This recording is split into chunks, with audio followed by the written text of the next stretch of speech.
Today I want to talk about VAT and why I think people have got it backwards and why it's a better system than what our grandparents used to do, because VAT was introduced in the 50s and in the 60s across Europe.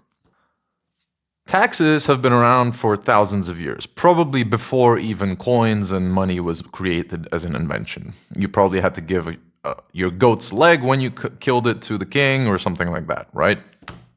Then after World War II, when people were willing to invest and get back into building stuff across Europe, Europe had to build and reform also came in the form of tax reform.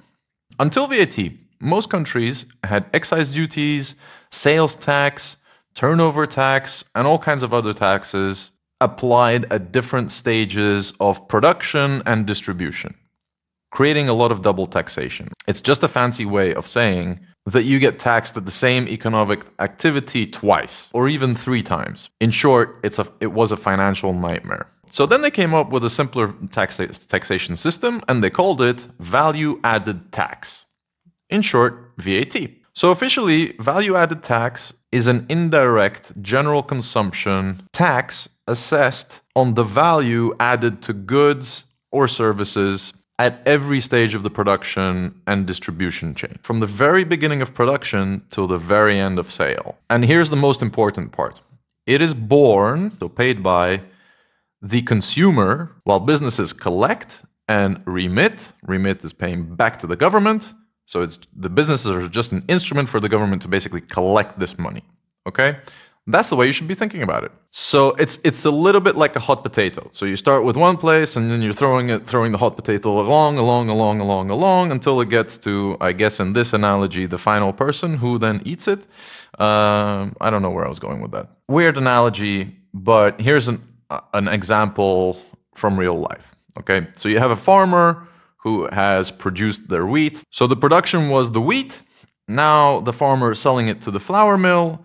On top of the price that he gives to the flour mill, he adds the value added top. It's on top, okay? Now, then the flour mill buys the wheat, makes it into flour. Now they sell off that flour onto the baker who comes along, and when the flour mill sells it to the baker, they add the value added tax on top of their price. So as you see, the tax is moving on to the next person, to the next person, to the next person. Then the baker creates their bread, and then they sell the bread to the consumer, and every loaf of bread that the baker makes has value-added tax. So the consumer at the end of this is paying the value-added tax. So you can see, so that's how the VAT is passed on from one hand to the other to the third. But that's not all. So as a business, you can use VAT and you can reclaim it. And that's what you guys should be doing. That's why I think most business owners have this wrong. You're a custodian of VAT. It's not a tax imposed on you because you can write it off. It's everything, it's your price plus taxes on top. And that's the way you should be thinking about VAT. It does my head in when I hear business owners complaining about VAT. They've fundamentally misunderstood what VAT is. VAT is not for you to pay, it's for the consumer to pay. So if you're a business, you can reclaim VAT. If you're a consumer, you just need to pay it, and that's it. It's done.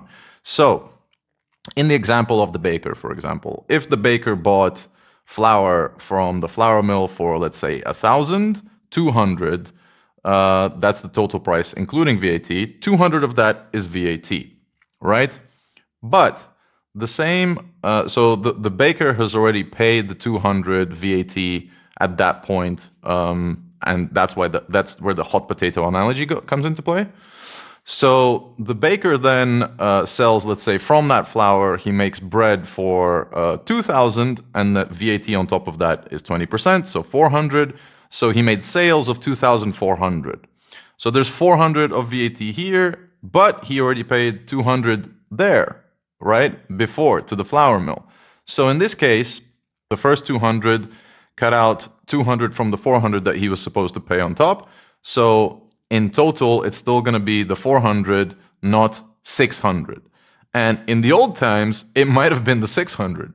And that's why they made the system. Now, Because VAT stays in your bank account, it's very tempting to use that and count that as your money. So what I like to do personally is have a separate bank account which I use for these payments. So like stuff that I just put aside and I don't use it at all.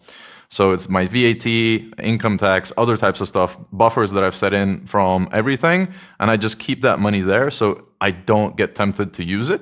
And at the end of a period, so this can depend on you. It can be either a quarter. So when you calculate, however you calculate VAT in your country, depends on where you are. They calculate a little bit differently depending on where you're based. But the big one, there's probably going to be one big tax report where all the VAT has been calculated for the whole year. And at the end of that, whatever the difference is, you will get money back from that. So that's a huge bonus and a huge plus. And it's always great to have more money in the bank account than you were actually looking at initially. And you've kept everything clean. You have no surprise invoices from the tax authorities, and everything's working great for you. Last thing is, if your business can't survive without the VAT manipulations, you're probably underpriced or you've missed price somewhere. And we have a video about pricing somewhere here. Check that out, because any business should be able to survive no matter what the taxes are.